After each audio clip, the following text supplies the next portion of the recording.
very much like the Liz Smith variety. I think Liz Smith might literally be a consultant. And the thing that I worry about with Talarico is that it's Texas, and Texas has a lot, I promise you, a lot more wokes than you think. That's number one. And number two, Texas has a massive Hispanic population. And what do I always tell you about the data on the Hispanic population? Texas Latinos are actually very, very open to left populist sentiment. They went to Bernie by massive numbers. Okay? James Talarico, unfortunately, because he's like his campaign is managed in large part by the Senate, or not Senate majority, sorry, Democratic majority, and like these other centrist think tanks, like the ones that worked on the Mallory McMorrow campaign, are probably positioning him against more radical propositions on the economy. And I worry that that won't carry him across the finish line for that reason. Right? Like Talarico should be railing against billionaires, which he is, right? But then he should also be talking about Medicare for all, universal health care, universal child care. There is no reason for Talarico to not push those lines. Okay? I promise you, the Latino voters in Texas, by and large, are very supportive across all age groups on universal health care and universal child care and left populist policies. Okay? They're also very socially conservative. Not the younger Latino voters, but a lot of older Latino voters are very socially conservative. That's why the GOP has been able to successfully captivate them. That's why Texas GOP's operations revolve around constantly talking about abortion, constantly talking about, gay shit. Like, oh, Democrats, they care about gays, they care about transgenders, all this stuff. Okay? Some of the younger Latino voters are also very fucking right-wing as well when it comes to social conservatism, including being a fucking neo-Nazi. That's the problem, though. The problem is Texas. The problem is this. You can only win Texas with a major outreach campaign to the Latino voters. Okay? A lot of them are already bracketed under white, by the way, for those of you who don't understand what we're talking about. Many of them are the border cross me Latinos, right? Multiple generation Texans. And therefore, a lot of them have become white, not just white in the census, not just identified in the census as white, but also like their politics are fairly white. Okay? They're culturally white in some respects. It's a little bit more complex than that, obviously, because like they still obviously have a lot of love for Mexican culture. As a Texan chatter, you're wrong, man. There is no reason for him to push bounds when he is going to take so many votes from Ken Paxton. You don't understand how much people hate Ken Paxton on both sides.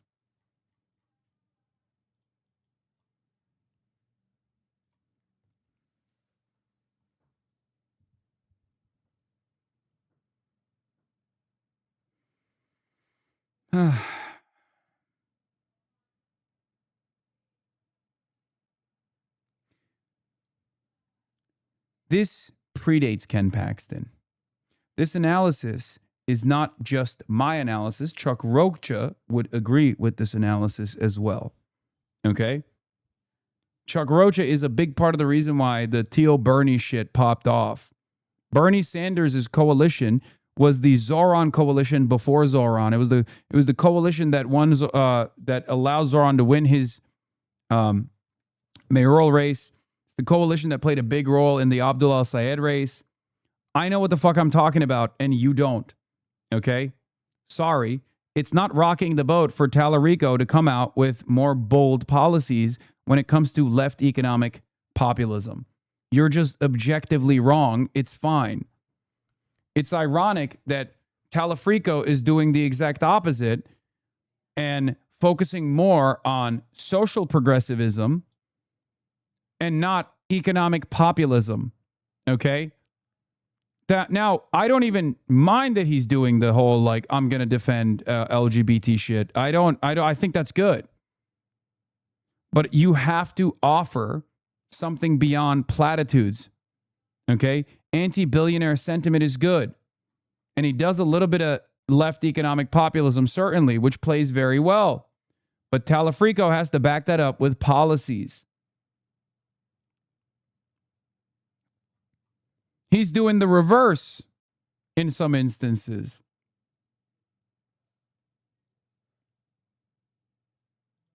The young people here. Let's take a look. Might not remember this, but those of you who are a little older may. Not so long ago, you could afford to live a good life in America. You could buy a home in your 20s. You could go to college for cheap or free. You could support a whole family on one paycheck.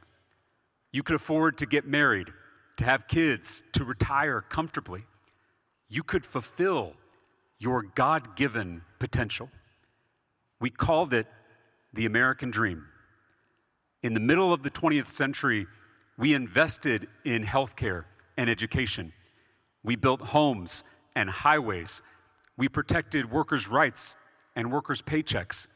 We blocked consolidation and we encouraged competition. We built the largest, strongest middle class in the history of the world.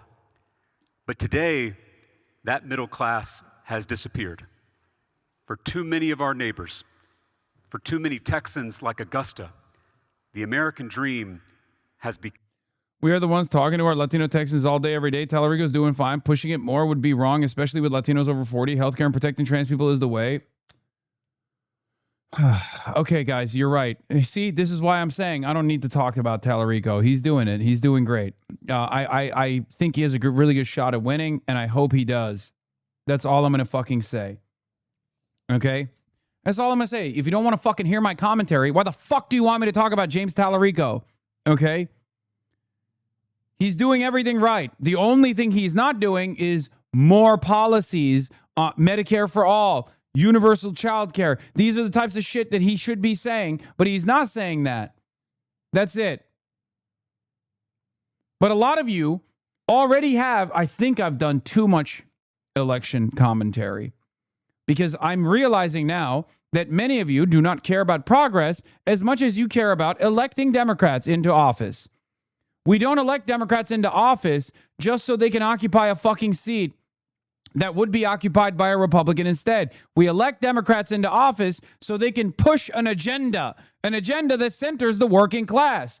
Every single one of you that forgets that fundamental reality is a fucking idiot. Okay? We don't just elect Democrats so they can be Democrats. We elect Democrats so they fight for the working class. Remember, what good is it? DSA, Democratic Socialists of America, isn't just a sticker that shows that you're just a different kind of Democrat, a cool one. Okay? The Democratic Socialists of America are socialists. The Democratic Socialists of America care about uplifting the material conditions of the American working class. At the heart, politics is about distribution of resources, and for far too long, those resources have been held captive in the hands of the few. We are here to change that. Some of you think this is just the game. You've swapped teams from Democrat and Republican to Democratic Socialists, like you put on a jersey and that's it. There's something more important beyond the moniker, beyond the identity. That's why we care about the policies. Not only because if you say the right things about policies that you'll win a seat and then never really advance this agenda. We do not want that. That's what's different. That's why I say the job is not done when you win office. The job is not done. The job continues every single day. Okay? You then have to deliver that agenda. That's why Zoran is doing a great job so far. He's delivering on his promises. He's doing good governance. That's what is important. Jesus Christ. Some of you are fucking delusional.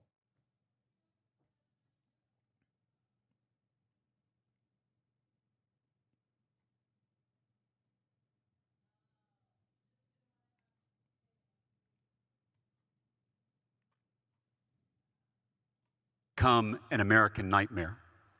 It is too expensive to buy a home. It's too expensive to get married and have. There's not a single district in this country where it hurts you to say, fuck Israel. Well, there might be some districts in the country that might hurt if you say fuck Israel. But most districts in this country, you can deliver a scathing critique of Israel's genocide and our tax dollars going over there instead of fixing the problems in our neighborhoods. Okay? And there's not a single district in this country where you should shy away from bolder agenda items that spell left economic populism. Okay?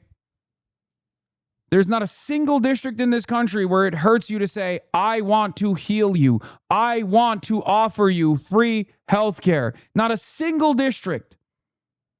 Not in Texas, not in Alabama, not in Mississippi, and not in Missouri. Okay? You're wrong.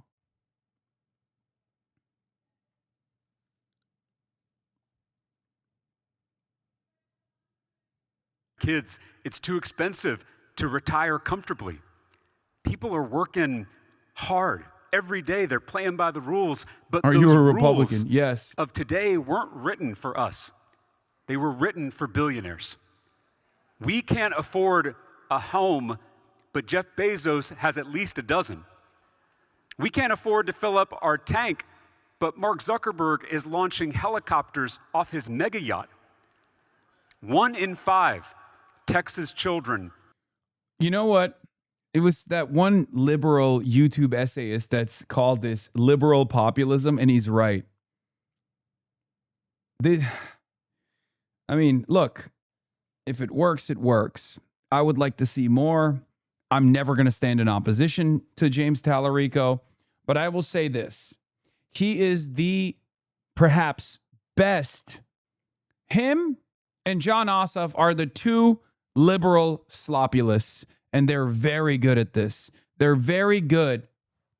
They're very, very good at liberal populism. If the Democrats want to change their strategy, they should probably lean into the likes of James Talarico and John Ossoff, because those guys do very well with liberal populism. They never say things shouldn't change. They never lean into institutions. They try to promote a positive vision, an affirmative vision, but utterly devoid of campaign promises. In many respects, it is true sloppulism, I think.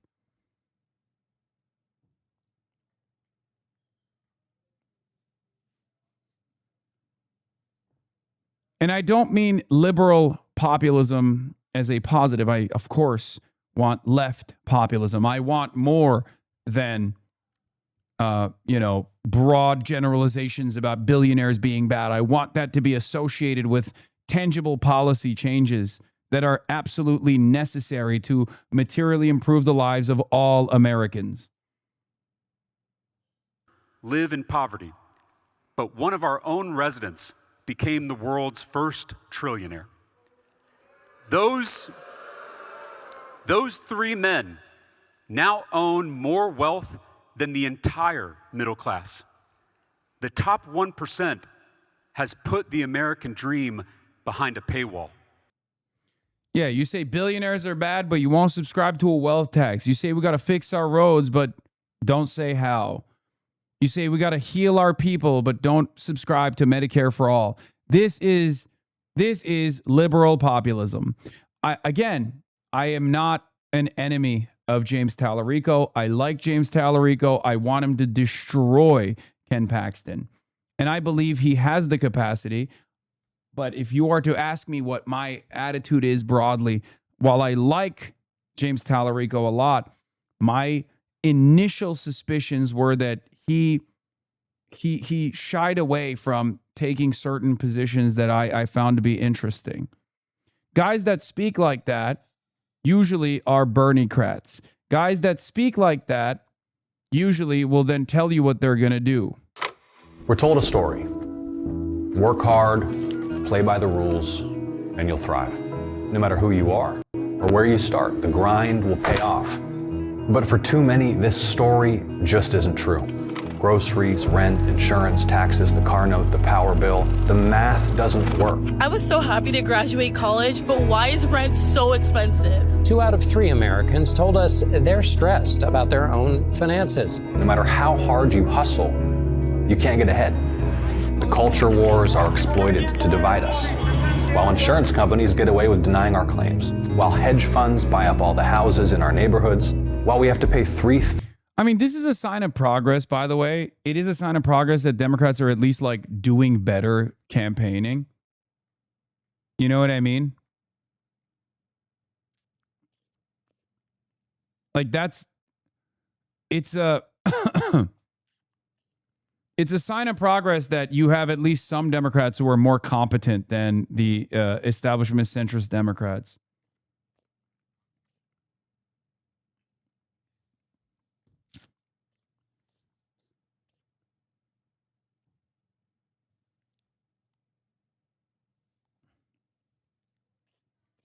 $1,000 for an ambulance. You aren't the problem. Neither are your fellow Americans. The problem is a corrupt and failing political system. The problem is that the people's elected representatives don't represent the people. They represent the donors and special interests. Corruption is why things don't work for. Yeah, his like anti-corruption stance is beast mode. I love it. I think, you know, on the left flank, we need to hit that line more too, for the record. Because like Americans broadly despise the corruption in Washington, D.C. You know who did that very effectively in a super simplified message that everyone could understand? Donald Trump. That was drain the swamp. That was drain the swamp. Donald Trump did that so perfectly. He said, we're going to drain the swamp. We're going to drain the swamp. We're going to drain the swamp. And people could understand it. People understood that that was an anti-corruption message. Now, of course, Donald Trump is the biggest swamp monster of all. Right? He's the biggest swamp monster of all. But the reason why it hit hard is because he could present himself as an outsider fighting against corporate interests. An outsider who was a billionaire and therefore he didn't need to be funded by these super wealthy people, even though he was. Right?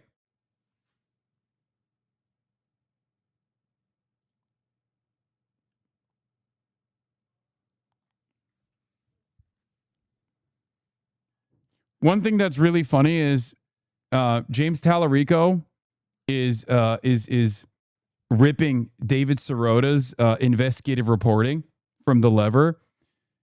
And The Lever has done a lot of great work shitting on or identifying these centrist think tanks that are the puppeteers behind the Talarico campaign. So it's very cool that he's like talking about the Powell memo. This is literally bar for bar David Sirota's reporting on The Lever. Okay?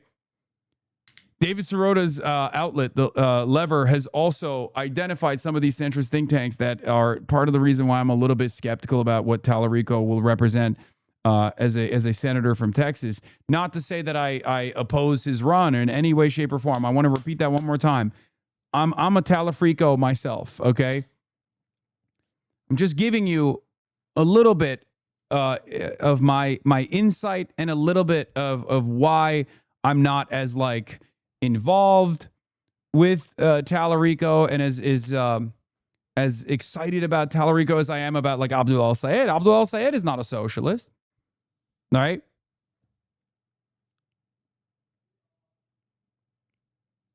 But that's it. That's the reason.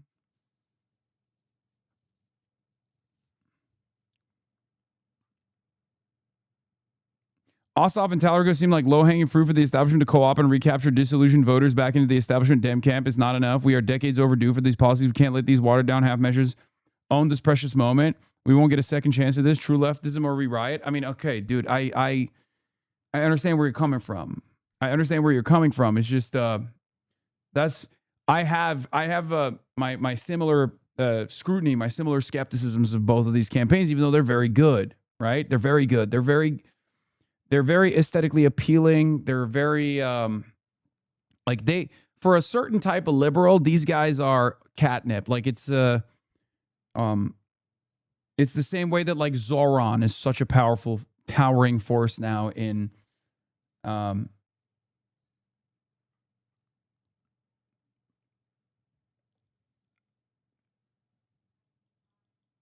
Zoran is such a towering force in yeah, Liz Smith is all up and down this campaign, yes. The National Democratic Party has forgotten the fight, but in this critical moment, we need fighters, not folders. We need a Democratic Party that's a little less Washington and a little more Texas. The Democratic... Yeah, it's great. His messaging is great. His messaging is airtight. It's very solid. Very, very solid. I just wish that there was a little bit more focus on the agenda behind it, and he was a little bit more bold with some of his policy prescriptions to the problems that we're facing. Because if people inevitably ask him, like, so what are you going to do about it? And he goes, oh, well, we're going to make healthcare affordable or some shit like that, then it fucking sucks. You know what I mean? 50 years ago, a corporate lawyer named Lewis Powell circulated a memo around D.C., a blueprint for how corporations could amass political power, reverse the gains of the Great Society and the New Deal, and rig the system for themselves. The Powell memo outlined a strategy: unite corporate special interests, privilege corporate perspectives in the media, appoint sympathetic judges to the court, and buy politicians in both political parties. And it worked. Look, it's Texas. My concern is, will he uphold the filibuster, vote against D.C. statehood, and work to block court reform? If he's in favor of that shit, I'll let it slide. Wait, vote against D.C. statehood? We want D.C. statehood. What the hell? You mean vote for D.C. statehood and vote against the filibuster? I guess you're saying the opposite. Okay. Yeah.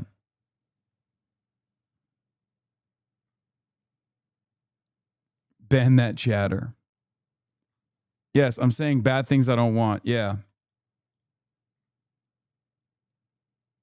Republicans and some Democrats sold the false gospel of trickle-down economics. Michael from Heritage Foundation. That idea that the best way to grow the economy is to let the rich get richer and forget about everybody else. That the best way... I know he's not perfect, but everyone in Austin here is excited to vote for him. Yes. He is in some respects better than Beto. And in, ironically enough, some respects, maybe even like, we'll see. But yes, he is 100% awesome. He's so much better than Allred. He is the guy for Texas. This is currently, as it stands, the best it's going to get. Okay? I have no problems with him. I want him to destroy Ken Paxton. Ken Paxton is a monster of epic proportions. I've done extensive commentary on the Ken Paxton phenomena. He is perhaps the most honest expression of the grand old pedophile party running on defending pedophilia. Ken Paxton is a pedophile protector. Okay? Yeah, Dr. Abdul Al Sayed couldn't have said it better myself. Yeah, I don't know. Trump is just beast moding on Abdul al-Sayed. I saw that tweet. I said, it's great. The level of patience watching DSA plus Bernie drag the Americans to the class consciousness can be too high and demanding on my blood pressure. Okay, well, what are you going to do? There's nothing you can do. To motivate wealthy people is to give them money. And the best way to motivate the rest of us is to take it away. Someday, somehow, they told us the gains would trickle down to the rest of us. Trickle-down economics is not a theory. It's theft. Boom! For 50 years. Boom! Yes! Oh my God, people are also cheering. Oh God. Oh, it's so good. It's so good. He's great. He's great. He's great. Just, I wish there was more behind it, but fucking, for Texas against Kim Paxton, not even a question, For 50 years, billionaire mega donors and their puppet politicians have been stealing from the American people, stealing the wealth that we created with their bribes, their bailouts, and their billionaire tax breaks. This affordability crisis isn't something that happened over the last 5 years. This affordability crisis has been 50 years in the making. Since the late 1970s, mega donors and corporate special interests have been buying politicians in both political parties. And then those politicians turned around and rigged the economy to benefit their wealthy donors at our expense. We have an affordability crisis because we have a corruption crisis.